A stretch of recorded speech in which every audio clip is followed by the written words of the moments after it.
warahmatullahi wabarakatuh. Perkenalkan, nama saya Brian Triwidianto dengan stambuk A1L1 19071.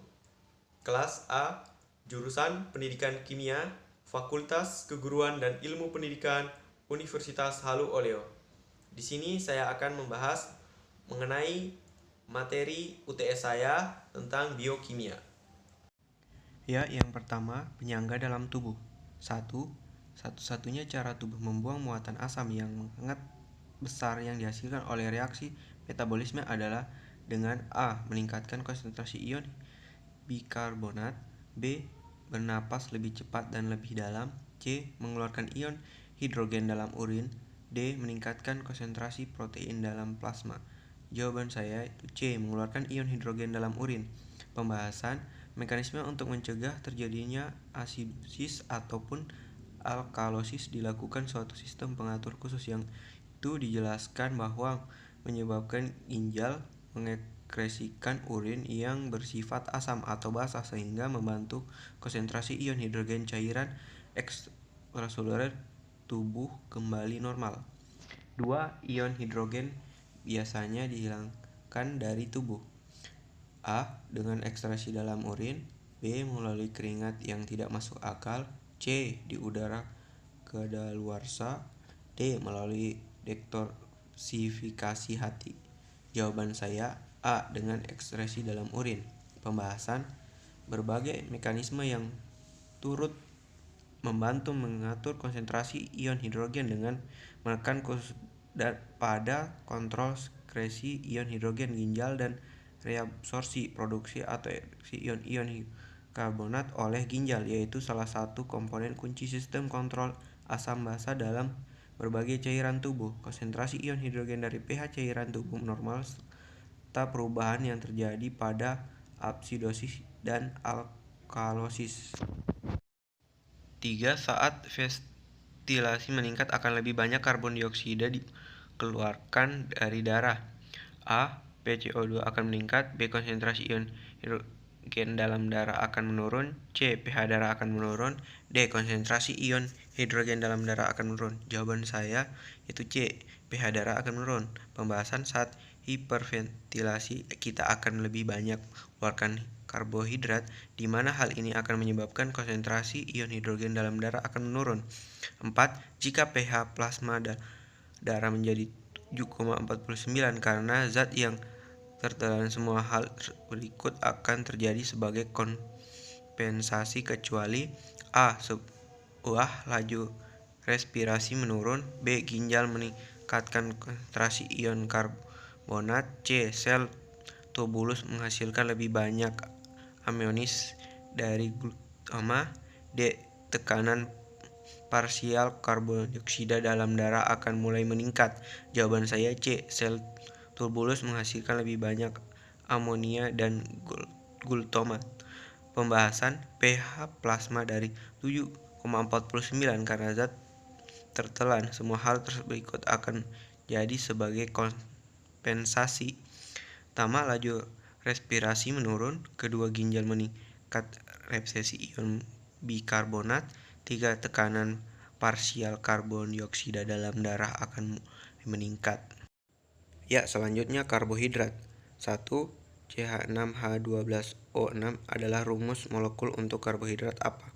A. Sukrosa, B. Glukosa, C. Fruktosa, D. Baik glukosa dan fruktosa. Jawaban saya D. Baik glukosa dan fruktosa. Alasannya, monosakarida sering disebut juga sederhana simple sugar adalah karbohidrat yang tidak dapat dihidrolisis menjadi bentuk yang lebih sederhana dari dalam rumus senyawa C6H12O6 dan berat relatif molekulnya adalah 180. Monosakarida tidak dapat dihidrolisis lebih lanjut menjadi senyawa gula yang lebih sederhana. Rumus umum adalah CnH2nOn. Monosakarida biasanya tidak berwarna, larut dalam air dan padat kristal. Contoh monosakarida adalah glukosa, galaktosa, dan fruktosa. glukosa dan fruktosa memiliki rumus molekul yang sama tetapi strukturnya yang berbeda. 2. Ini semua adalah properti monosakarida kecuali A. Gula sederhana, B. Rasio 1:2:1, C. Gula ganda, D. Digunakan untuk energi. Jawaban saya C. Gula ganda. Pembahasan monosakarida merupakan senyawa karbohidrat dalam bentuk gula yang sederhana dan mengandung gugus gula tunggal. 3.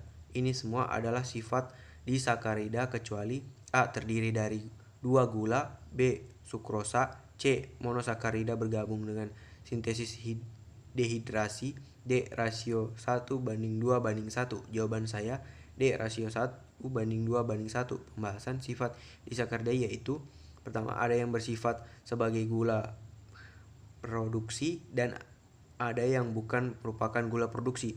Kedua, terdapat sukrosa. Ketiga, dapat bergabung sintesis dehidrasi.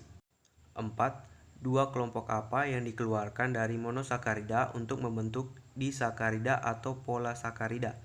A. Air dan oksigen, B. Gugus hidrogen dan hidroksil, C. Karbon dan hidrogen, D. Air dan karbon. Jawaban saya B. Gugus hidrogen dan hidroksil.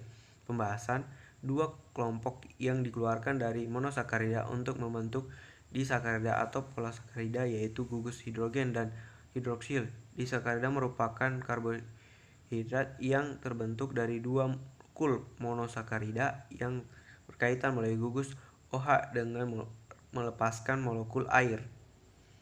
5. Rumus umum monosakarida adalah A. CnH2nOn, B. 2NH2ON, C. CnH2O2n, D. CnH2nO2n. Jawaban saya A. CnH2nOn. Pembahasan monosakarida adalah karbohidrat yang tidak dapat dihidrolisis menjadi bentuk yang lebih sederhana lagi dengan rumus empiris dalam kurung CH2O N atau CnH2nOn. 6. Gula aldosa adalah A. Glisorosa, B. Ribosa, C. Gulosa, D. Dinitrogliserone. Jawaban saya gliserosa. Pembahasan aldosa adalah monosakarida dalam kurung gula sederhana, contohnya yaitu gliserosa, etirosa, ribosa, dan glukosa. 7. Jumlah isomer glukosa adalah A. 2, B. 4, C. 8, D. 16. Jawaban saya D. 16. Pembahasan senyawa-senyawa yang mempunyai rumus bangun sama tetapi berbeda dalam konfigurasi kekurangan dikenal sebagai stoichiomer. Jumlah isomer yang mungkin terdapat pada monosakarida tergantung pada jumlah atom C yang tak tertangkap atau asimetri N, yaitu 2 glukosa memiliki 4 atom C.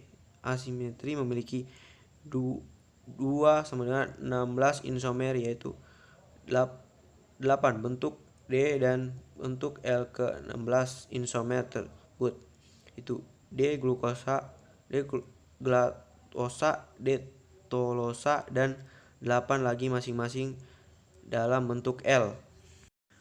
8. Gula yang ditemukan dalam DNA adalah A. Silosa, B. Ribose, C. Deoksiribosa, D. Ribulosa. Jawaban saya C. Deoksiribosa. Pembahasan perbedaan utama RNA dan DNA terletak pada gula penyusunnya. Deoksiribosa ditemukan di DNA, sedangkan pada RNA adalah ribosa. Selanjutnya, protein dan asam amino. 1. Manakah dari asam amino berikut yang memiliki muatan negatif bersih pada pH fisiologis 7,4? A. Asam glutamat, B. Histidin, C. Lisin, D. Asparagin. Jawaban saya A. Asam glutamat. Pembahasan asam glutamat adalah asam amino yang bermuatan polar bersama-sama dengan asam aspartat. Gugus R yang paling bersifat hidrofilin adalah gugus R yang mempunyai neutron positif atau negatif. Asam glutamat dan sepakat merupakan asam amino pada pH 7 yang mempunyai muatan negatif A. 2. Pertanyaan manakah yang tidak benar tentang rantai samping asam amino? A. Mereka sama dengan rantai R. B. Bisa bersifat asam atau basa. C. Bisa netral atau kutub. D. Selalu bermuatan dan ada semua asam amino. Jawaban saya D. Selalu bermuatan dan di semua asam amino.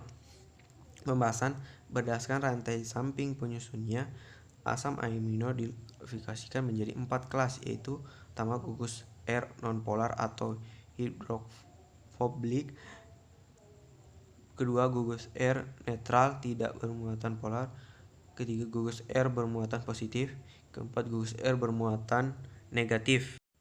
3. Mengapa pKa merupakan properti penting suatu senyawa? A. Ini adalah pH di mana suatu senyawa larut. B. Ini adalah kemampuan suatu senyawa untuk melepaskan proton ke dalam larutan. C. Ini hanya penting untuk senyawa anorganik. D. Itu hanya penting di lingkungan asam. Jawaban saya B. Ini adalah kemampuan suatu senyawa untuk melepaskan proton ke dalam larutan. Pembahasan pKa merupakan kemampuan suatu senyawa untuk melepaskan proton ke dalam larutan dalam keadaan seimbang. Nilai pKa tergantung dari larut yang akan digunakan dan senyawa itu sendiri. 4. Mengenai polipeptida, pernyataan mana yang salah? A. Banyak peptida bergabung bersama membentuk polipeptida. B. Protein mengandung ribuan ikatan peptida. C.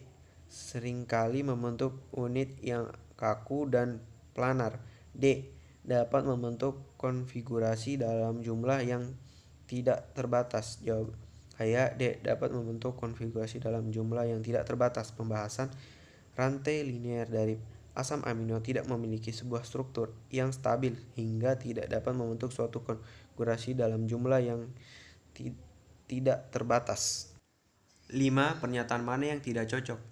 A. Struktur kuaterner berhubungan dengan struktur linier dasar suatu protein. B. Struktur primer berkaitan dengan struktur linier dasar suatu protein. C. Struktur sekunder berkaitan dengan struktur helix protein. D. Struktur tersier adalah tingkatan lipatan protein yang lebih tinggi. Jawaban saya A. Struktur kuaterner berhubungan dengan struktur linier dasar suatu protein. Pembahasan struktur kuaterner adalah struktur yang terdiri atas 2 atau lebih protein yang memiliki struktur tersier. Pada protein, struktur kuaterner mengembangkan mengenai subbunit-subbunit yang berbeda dipakai bersama-sama membentuk struktur protein. Struktur sel dan fungsinya. 1. Organel ini berfungsi dalam respirasi sel. A. Lisosom. B. Retikulum endoplasma. C. Mitokondria. D. Aparat Golgi. Jawaban saya C. Mitokondria. Pembahasan mitokondria berfungsi sebagai tempat respirasi seluler, menghasilkan energi ATP dan molekul membawa energi siap pakai. 2. Materi genetik terkandung di dalam sel. A. Ribosom. B. Sitoplasma. C. Inti. D. Nukleus. Jawaban saya D. Nukleus. Pembahasan materi genetik merupakan substansi di dalam inti sel yang berperan penting dalam kontrol seluler aktivitas tubuh. Materi genetik merupakan unit pewarisan sifat yang dapat menurunkan informasi dari induk pada turunannya. 3. Mengontrol apa yang masuk dan keluar sel. A. Mitokondria. B. Badan Golgi. C. Inti. D. Membran sel. Jawaban saya D. Membran sel. Pembahasan seperti yang telah diketahui sebelumnya bahwa membran sel memiliki peran penting yang berfungsi untuk mengatur zat yang keluar masuk ke dalam sel. Hal ini juga akan mendorong fungsi lainnya, yakni sebagai transport molekul dan tempat pertukaran zat. 4. Struktur mana yang secara langsung bertanggung jawab atas pembentukan protein di dalam sel? A. Ribosom. B. Lisosom. C. Vakuola. D. Sentriol. Jawaban saya A. Ribosom. Pembahasan peran utama ribosom adalah sebagai tempat berlangsungnya sintesis protein. Nomor 5, gambar adalah contoh A. Sel hewan, B. Sel manusia, C. Sel tanaman, D. Sel bakteri. Jawaban saya adalah C. Sel tanaman. Pembahasan sel tumbuhan adalah bagian terkecil dari setiap organ tumbuhan. Sel tumbuhan adalah bergerak dari suatu tumbuhan itu sendiri. Sel tumbuhan cukup berbeda dengan sel organisme eukariotik lainnya. Fitur-fitur berbeda tersebut meliputi vakuola, dinding sel, plasmodesmata, plastida, kelompok tumbuhan tidak berflagela. 6. Kantung di dalam sitoplasma yang penuh dengan cairan. Tanaman memiliki suatu yang besar, menyimpan makanan, air, dan lain-lain. A. Vakuola, B. Dinding sel, C. Lisosom, D. Ribosom. Jawaban saya A. Vakuola. Pembahasan vakuola merupakan sebuah ruang yang ada di dalam sel dan berisi cairan seperti rongga yang dilapisi suatu membran. Fungsi utama vakuola adalah membangun tugo sel dengan masukkan air melalui toroplast. Tugo sel adalah tekanan yang mendorong membran sel terhadap dinding sel pada tumbuhan. 7. Struktur manakah yang ditemukan dalam sel tumbuhan dan bukan pada sel hewan? A. Dinding sel, B. Sentriol, C. Inti, D. Sitoplasma. Jawaban saya A. Dinding sel. Sel tumbuhan dan sel hewan sama-sama merupakan sel eukariotik, namun terdapat perbedaan pada kedua sel tersebut. Perbedaan sel hewan dan sel tumbuhan yaitu sel tumbuhan memiliki dinding sel, namun sel hewan tidak memiliki dinding sel. Sekian, terima kasih. Bila ada salah kata mohon dimaafkan. Wassalamualaikum warahmatullahi wabarakatuh.